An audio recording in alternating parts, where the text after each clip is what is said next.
গতকাল ইরানের উপরে আমেরিকা এবং ইসরায়েলের যৌথ হামলা শুরু হয়েছে। ইরানের রাষ্ট্রীয় টেলিভিশন দেশটার সর্বোচ্চ নেতা আয়াতুল্লাহ আলী খামেনির মৃত্যুর খবর নিশ্চিত করছেন। ইন্না লিল্লাহি ওয়া ইন্না ইলাইহি রাজিউন। সৃষ্টিকর্তা এই শহীদের মৃত্যু কবুল করুন। এখন এই যুদ্ধের ভবিষ্যৎ কি? কেউ কেউ কইতেছেন ইরানের তো আসলে পাল্টা আঘাত করার মতো তেমন কিছু নাই, কিছু ক্ষেপণাস্ত্র ছাড়া। ক্ষেপণাস্ত্র ব্যয়বহুল, এইটার একটা স্টক আছে, সেটা শেষ হয়ে যেতে পারে দ্রুত। বিমান দিয়ে বোমা মারা অনেক বেশি কস্ট এফেক্টিভ, তাই এই যুদ্ধে ইরান টিকবে না। তার উপরে আমেরিকা আর ইসরায়েল একসাথে আক্রমণ করছে, আর ইরান ওইদিকে কাতার, বাহরাইন, জর্ডান, আরব আমিরাত, সৌদি আরব আর ইসরায়েলেও একসাথে পাল্টা আক্রমণ করছে। ইরান একা অসংখ্য শত্রুদের সাথে একসাথে লড়তেছে। একা এতগুলো রাষ্ট্রের সাথে একই দিনে যুদ্ধ বাধায় দেওয়ার ইতিহাস দুনিয়াতে আর একটা আছে কিনা মিলিটারি বিশেষজ্ঞরা বলতে পারবেন। আমি খুঁজে দেখছি, পাই নাই। এটি একটা অভাবনীয় যুদ্ধ। এমন যুদ্ধ আগে কখনো হয় নাই। ইরান একটা মরণ কামড় দিছে, এমন ভাবে যে আমি তো মরবই, তোমাদের সাথে নিয়ে মরবো, এই স্টাইলে। এই যুদ্ধে ইরানকে পরাজিত হবে, অন্য পরাশক্তিগুলো কি অবস্থান নেবে? আর আমেরিকা আসলে লাগলো কেন ইরানের পিছনে? আমেরিকার লাভ কি? এই জটিল রাজনীতি বুঝলে পরিষ্কার হয়ে যাবে বিশ্ব রাজনীতি, ভূ রাজনীতি এগুলোকে আসলে কিভাবে কাজ করে। আসেন আজকার আলাপ আল্লাহর নামে শুরু করি। আলোচনা শুরুর আগে আমরা একটু সংক্ষেপে জেনে নিই আগে কি কি ঘটছিল, তাহলে ইরানের সংকট কেন তৈরি হলো সেটা বুঝতে পারবো। ইরানের পারমাণবিক কর্মসূচি নিয়ে 2000 সালের দিক থেকে পশ্চিমা দেশগুলোর সঙ্গে একটা টানাপোড়েন চলতেছিল। অভিযোগ ছিল ইরান হয়তো পারমাণবিক অস্ত্র বানাইতেছে।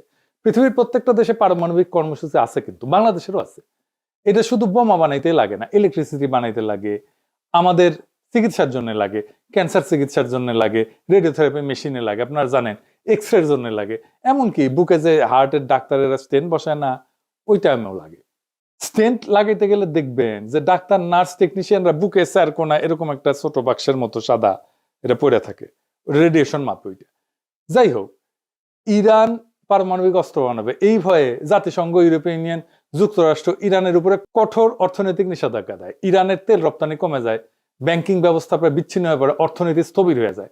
এই অচল অবস্থা কাটাইতে 2015 সালে ইরান এবং 6 বিশ্বশক্তির মধ্যে একটা চুক্তি হয়। এটা চুক্তিটার নাম ছিল JCPOA, মানে হইতেছে joint comprehensive plan of action. কি ছিল সেই চুক্তিতে? চুক্তির মূল কথা ছিল ইরান তার পারমাণবিক কর্মসূচি সীমিত করবে, আর বিনিময়ে নিষেধাজ্ঞাটা উঠবে। পারমাণবিক কর্মসূচি সীমিত রাখা মানে প্রকৃতিতে যে ইউরেনিয়াম পাওয়া যায়, মানে যেটা থেকে পারমাণবিক শক্তি আসে আর কি, ওইটা দিয়ে কিছু হয় না। ওইটাতে ঘন করা লাগে, ঘন ঘন। মানে ধরেন চিনি ছাড়া চা হইতেছে প্রাকৃতিক ইউরেনিয়াম, পাইনসা চা হইতেছে অল্প সমৃদ্ধ ইউরেনিয়াম, মানে একটু ঘন হয়েছে। হালকা মিষ্টি চা হইতেছে মাঝারি সমৃদ্ধ ইউরেনিয়াম, আর কড়া মিষ্টির চা হইতেছে বোমা তৈরির গ্রেডের অতি সমৃদ্ধ ইউরেনিয়াম। এটা কেমনে ঘন করে এই ইউরেনিয়াম? মানে মাখন তোলা দেখেছেন না, যে ঘুটা দিয়ে ঘুরায়, ঠিক ইনকে ঘুরে ঘন করে। ইরান রাজি হয় যে এই ইউরেনিয়াম সমৃদ্ধকরণটা মাঝারি পর্যায়ে রাখবে, মানে যেটা দিয়ে আরামসে বিদ্যুৎ বানানো যাবে, চিকিৎসার কাজ করা যাবে। এবং আন্তর্জাতিক পারমাণবিক সংস্থা যেটা জাতিসংঘের IAEA, ওইটাকে কঠোর নজরদারির সুযোগ দিবে। নজরদারি চলতেছিল।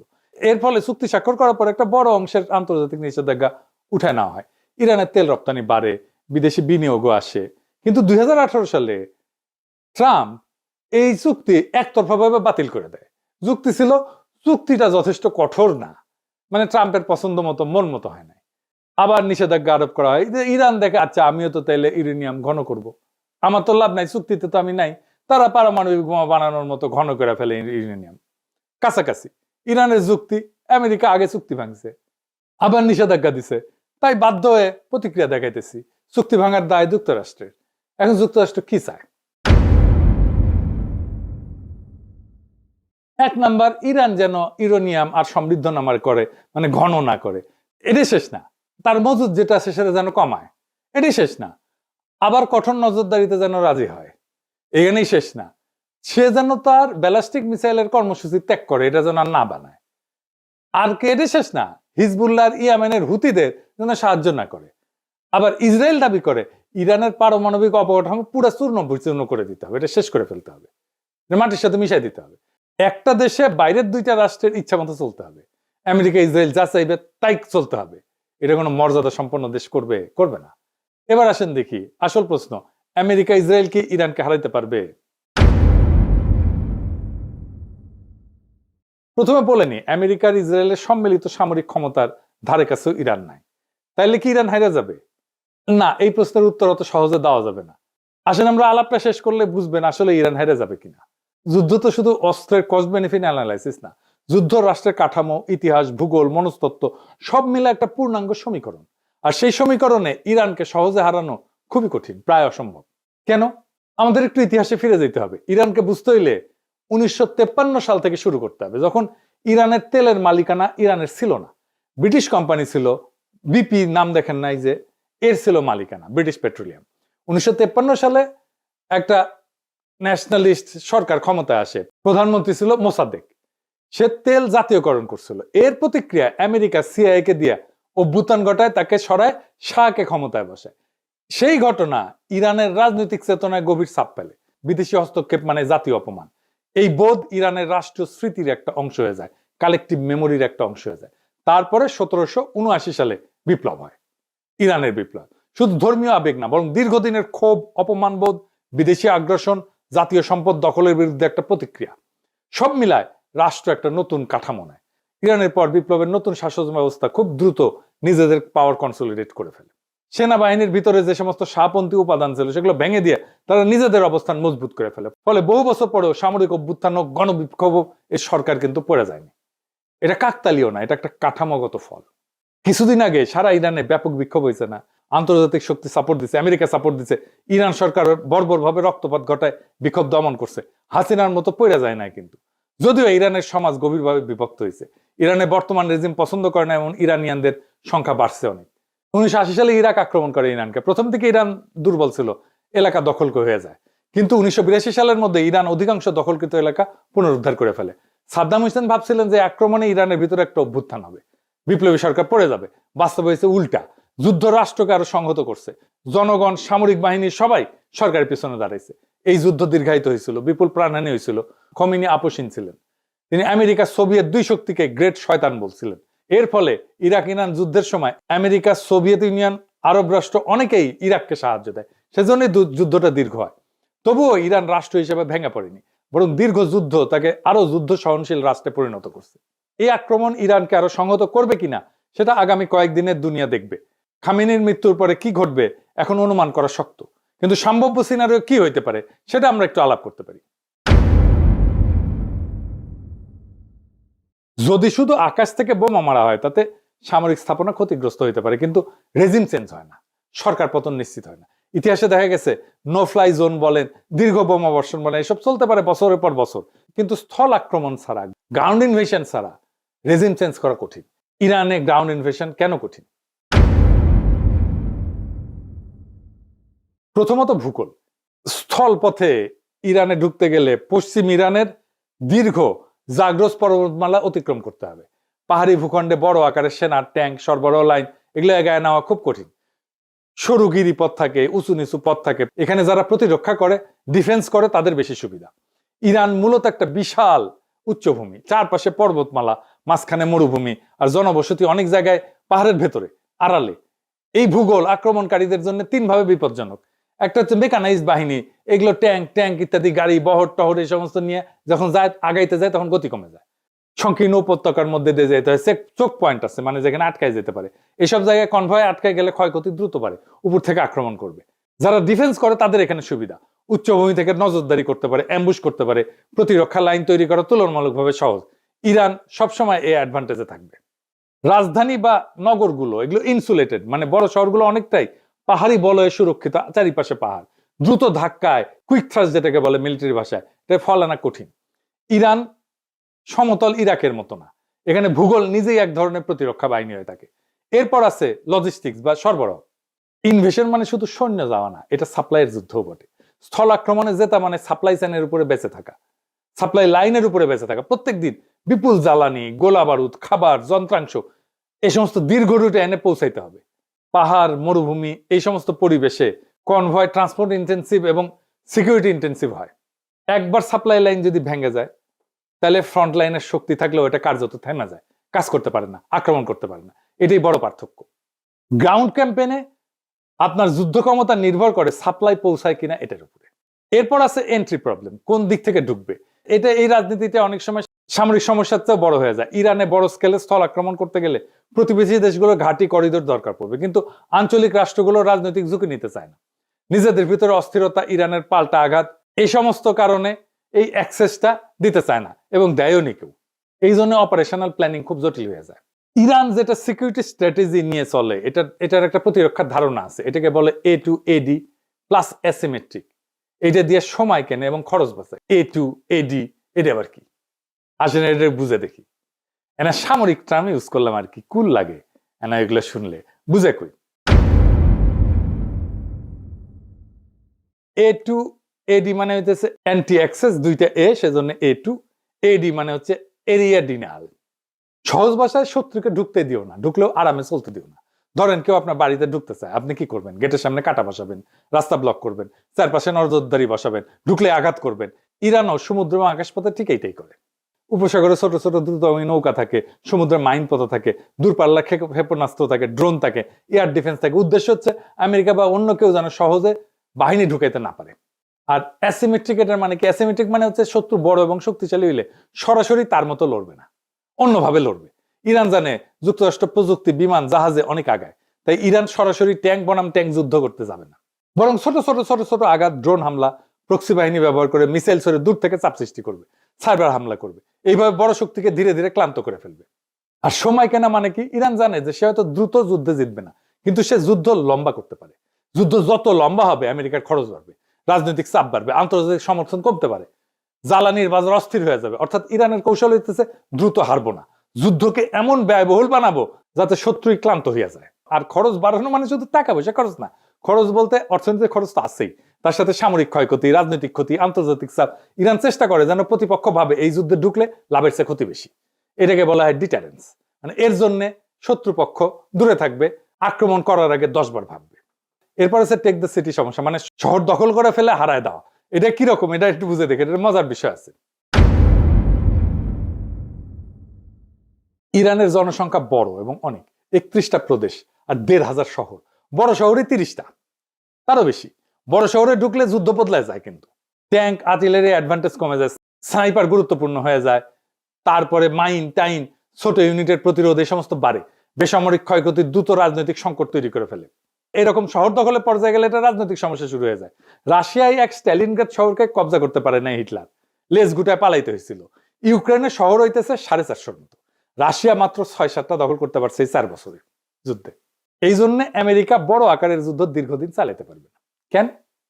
এটা আমার কথা না, ওয়াশিংটন পোস্টে আমেরিকান জেনারেলরা বলছে যুক্তরাষ্ট্রের কাছে এখন পর্যাপ্ত গোলা বারুদ, রকেট, ইন্টারসেপ্টার এগুলো নাই, যা বড় আকারে দীর্ঘ সময় যুদ্ধ চালাইতে পারে। এবং অনেক মধ্যপ্রাচ্যের দেশও তাদের ঘাঁটিগুলো যুদ্ধের কাজে দিতে রাজি না। এটা বড় ধরনের সামরিক অভিযানের জন্য একটা বড় বাধা, ওয়াশিংটন পোস্টের জেনারেলরা বলছে, আমেরিকান জেনারেলরা। আর 2 নম্বরে দিচ্ছে রাজধানী পতন মানে রাষ্ট্রে পতন না। তেহরান দখল হইলেও সরকার পূর্বাঞ্চলে সরে যায়, যুদ্ধ চালাইতে পারে। ইতিহাসে বহুবার দেখা গেছে রাজধানী হারা রাষ্ট্র লড়াই চালায় গেছে। মস্কোতেই তাই হয়েছে, নেপোলিয়ান গেছে, মস্কো দখল করছে, ওরা চলে গেছে দূরে, পরে আবার ফিরে আসছে। এবং নেপোলিয়ান ওই রাশিয়ার যুদ্ধে হারছিল, কিছুই করেনি, শুধু বসেছিল রাশিয়ান সোলজাররা। যাই হোক, তৃতীয়ত রাজনৈতিক মনস্তত্ত্ব। বাইরে থেকে হামলা হলে সরকার এটাকে বিদেশি আগ্রাসন হিসেবে তুলে ধরতে পারে, জাতীয়তাবাদী ঐক্য তৈরি করতে পারে। যে জনগোষ্ঠী সরকারের সমালোচক তারাও অনেক সময় দেশের প্রশ্নে একসাথে দাঁড়ায় যায়। দেখেন ইরানে বোমা মারতেছে, যে যুদ্ধ শুরু হইতেছে, জন্য ইরানিরা খুশি যে তারা জবাব দিতে পারে। চতুর্থত আমেরিকার নিজস্ব রাজনৈতিক বাস্তবতা। বড় আকারের স্থলযুদ্ধ মানে বিপুল খরচ, দীর্ঘ সময় আভ্যন্তরীণ রাজনৈতিক চাপ। শুধু নৌ এবং বিমান শক্তি দিয়ে সীমিত হামলা চালানো তুলনামূলকভাবে সহজ, কিন্তু স্থল বাহিনী মোতায়েন করা একটা ভিন্ন মাত্রার সিদ্ধান্ত। আর একটা দিকে হচ্ছে এয়ার স্ট্রাইকও কিন্তু সস্তা না। আধুনিক জেট বিমানে প্রত্যেক ঘন্টার ফ্লাইং খরচ, নির্ভুল অস্ত্রের মূল্য, সব মিলায় দীর্ঘমেয়াদী বোমাবর্ষণও কিন্তু খুব ব্যয়বহুল। যদি দ্রুত রাজনৈতিক ফল না আসে, তাতে আক্রমণকারী পক্ষের আগ্রহ কমে যেতে পারে। ইয়েমেনে হুতিদের উপরে দীর্ঘ বোমাবর্ষণ করছে আমেরিকায়, তা হুতিরা আত্মসমর্পণ করছে? করে নাই। সব মিলায় সমীকরণটা এরকম যে ইরানের সামরিক সক্ষমতা হয়তো সীমাহীন না, ক্ষেপণাস্ত্রের মজুদ সীমিত, কিন্তু যুদ্ধে জেতা মানে শুধু প্রতিপক্ষের অস্ত্র শেষ হওয়া না, রাষ্ট্র ভাঙতে হইলে ভেতরের কাঠামো ভাঙতে হয়। আর ইরান বিপ্লব পরবর্তী 4 দশকে নিজেদের এমন ভাবে গড়ে তুলছে যে বাইরের আঘাত তাকে দুর্বল না করে এরকম সময় তাকে আরো সংহত করতে পারে। সুতরাং বর্তমান যৌথ হামলা ইরানকে ক্ষতিগ্রস্ত করতে পারে, কিন্তু শুধু আকাশ যুদ্ধ দিয়ে ইরানের সরকারকে সরানো, রাষ্ট্র কাঠামো ভেঙে ফেলা তা সহজ বা নিশ্চিত না। এরপরে ইরানের হাতে আছে 2টা স্ট্র্যাটেজিক অ্যাসেট। কি সেটা? এইটা পারমাণবিক বোমার চাইতে শক্তিশালী। একটা হইতেছে হরমুজ প্রণালী, 20 মিলিয়ন ব্যারেল তেল যায় প্রত্যেকদিন এটা দিয়ে। 8টা দেশের তেল যায় সারা দুনিয়ায়, ইরান, ইরাক, ওমান, আমিরাত, সৌদি আরব, বাহরাইন, কাতার, সারা দুনিয়ার 20 থেকে 25% তেল এই ছোট্ট সাগর পথ দিয়ে যায়। এইটা ইরানের নিয়ন্ত্রণে। সৌদি, কুয়েত আর কাতারের 90% তেল এই রাস্তায় যায়। আর একটা হইতেছে ইয়ামেনের পাশে আর একটা গুরুত্বপূর্ণ প্রণালী আছে, তার নাম হচ্ছে বাব এল মানদেব। এইটা লোহিত সাগর আর গালফ অফ এডেন এই দুইটাকে যুক্ত করে। এর মাধ্যমে জাহাজগুলো সুয়েজ খাল হয়ে ইউরোপ, এশিয়া এই রুটে চলাচল করে। এদিক দিয়ে তেল যায়। এখান দিয়েও প্রত্যেক দিন ধরেন 7 থেকে 10 মিলিয়ন ব্যারেল তেল, পেট্রোলিয়াম পণ্য এদিকে যায়। এইটা প্রায় 10%-এর মতো তেল পরিবহন করে বৈশ্বিক তেলের। এটাও ইরান হুথিদের দিয়ে আংশিক বা পুরোপুরি বন্ধ করে দিতে পারে। এতে কোন কোন দেশ ক্ষতিগ্রস্ত হবে? আমরা তো হবই। আমরা দুধবাদ, ইন্ডিয়া হবে, ইউরোপ হবে, চায়না হবে, ব্যাপকভাবে ক্ষতিগ্রস্ত হবে। সেটা বড় ব্যাপার না, কিন্তু এই কারণেই বলা যায় ইরানকে আঘাত করা সম্ভব, কিন্তু সেটা ইতিহাস, ভূগোল এবং রাষ্ট্র কাঠামো বিচারে তাই অসম্ভব। এখন প্রশ্ন হইতেছে ট্রাম্পের কি লাভ ইরানকে আক্রমণ কইরা? অন্য লাভের মধ্যে আছে আমেরিকাকে ট্রাম্প তো গ্রেট বানাবে, মেক আমেরিকা গ্রেট এগেন। ও গুয়াত নাই সাম রাধাকৃষ্ণের নাম। তো এখন যারা ওর কম্পিটিটর, মানে ধরেন ইউরোপ, তারপরে চায়না, তাদের চাপে ফেলতে পারে। ইউরোপ আর চায়নাকে সে যুদ্ধ বাধা এই দুই শক্তিকে চাপে ফেললো, তেল পাইল না, এক্সট্রা লাভ। তাদের ইকোনমি চাপে পড়বে, ইউরোপ এবং চায়নার ইকোনমি চাপে পড়বে এই যুদ্ধের কারণে, কারণ তাদের জ্বালানি আসবে না। ইউরোপ আর চায়নার ইকোনমি দারুণভাবে ক্ষতিগ্রস্ত হবে। আর ইন্ডিয়া আমার অনুমান সিস্টেম করে আসছে ও মোদির সফরে, আবার হয়তো রাশিয়ান তেল নিবে, এই কনসেশন দিয়ে আসছে। ট্রাম্প তো কিছু না পাইলে কিছু দেয় না। একবার তো নেতা নেওয়ার মনোরঞ্জনের জন্য নাচছিল মোদি, এপস্টেইন ফাইলে আসিছে। এইবার আমার অনুমান আফগানিস্তান আর পাকিস্তানের মধ্যে যুদ্ধটা ওই মোদি লাগাইছে, পাকিস্তানকে সীমান্তে বিজি রাখবে। এখন তালেবান আর ইন্ডিয়া তো জিগরি দোস্ত, পাকিস্তান যেন কোনোভাবে আর এইদিকে নজর দিতে না পারে, সাহায্য করতে না পারে ইরানরে। সে তো আবার ইরানের বন্ধু। আবার ভারতীয় রাষ্ট্রায়ত্ত company India ports global limited, সে ইরানের চাবাহারের শহীদ বেহেশতি টার্মিনাল পরিচালনা করে। ভারত সেখানে ক্রেন, কার্গো হ্যান্ডলিং এই সমস্ত ইকুইপমেন্ট বসাইছে। এখান থেকে কোনো গোয়েন্দা তথ্য নিতে পারে। এই পোর্ট হয়তো তাদের কাজে লাগতে পারে ইসরায়েলের। ইরানের এই পোর্ট ম্যানেজমেন্টের দায়িত্ব তো উচিত হয় নাই দেওয়া ইন্ডিয়ারে, ইরানের। ওরা তো আবার সবার বেশি বুঝে। আবার ওমানের ডোকোমেও একটা পোর্ট আছে যেখানে লজিস্টিক অ্যাক্সেস আছে, মেইনটেনেন্স অ্যাক্সেস আছে ইন্ডিয়ার। এটা আবার হরমুজ প্রণালীর জাস্ট বাইরে। ফলে পারস্য উপসাগরের উত্তেজনা হইলে বিকল্প অপারেশন পয়েন্ট হিসেবে এটা কাজ করতে পারে। হয়তো ইন্ডিয়া এই পোর্টগুলো থেকে কোনো সাহায্য দিবে ইসরায়েলকে, আমেরিকাকে, হইতে পারে গোয়েন্দা তথ্য বা লজিস্টিক্স। ইরান হয়তো সামরিক দিক থেকে দুর্বল, কিন্তু ইরান কোনো ফাঁকা মরুভূমি রাষ্ট্র না। 1953 সালের অপমান, 1979 সালের বিপ্লব, 8 বছরের যুদ্ধ, এই রাষ্ট্রের ডিএনএতে বেঁচে থাকার রাজনীতি বসে আছে। খামেনি নিহত হয়েছে, তাহলে হয়তো নেতৃত্ব বদলাবে, কিন্তু রাষ্ট্র কি ভেঙে পড়বে? ইতিহাস বলে খুব সহজ না। যদি শুধু আকাশ হামলা হয়, অবকাঠামো ক্ষতিগ্রস্ত হবে, কিন্তু রেজিম চেঞ্জ এটা স্থল আক্রমণ ছাড়া প্রায় অসম্ভব। ইরান হয়তো দুর্বল, কিন্তু কোন ঠাসা রাষ্ট্র সবচেয়ে বিপজ্জনক হয়? এই যুদ্ধের ফল নির্ভর করবে কে বেশি শক্তিশালী তার উপরে না, বরং কে বেশি সময় ধরে টিকতে পারবে তার উপরে। আর বিশ্ব রাজনীতি আজ আবার প্রমাণ করছে ভূ রাজনীতি মানে মানচিত্রের রেখা না। ভূ রাজনীতি মানে শক্তি, স্মৃতি, অর্থনীতি আর প্রতিরোধের সমীকরণ। আসন্ন দিনগুলো নির্ধারণ করবে এটা কি একটা সীমিত সামরিক অভিযান নাকি নতুন এক বৈশ্বিক অস্থিরতার সূচনা। আল্লাহ আমাদেরকে সবাইকে হেফাজত করুন। এই রক্তক্ষয়ী যুদ্ধ বন্ধ হোক। ইনকিলাব জিন্দাবাদ।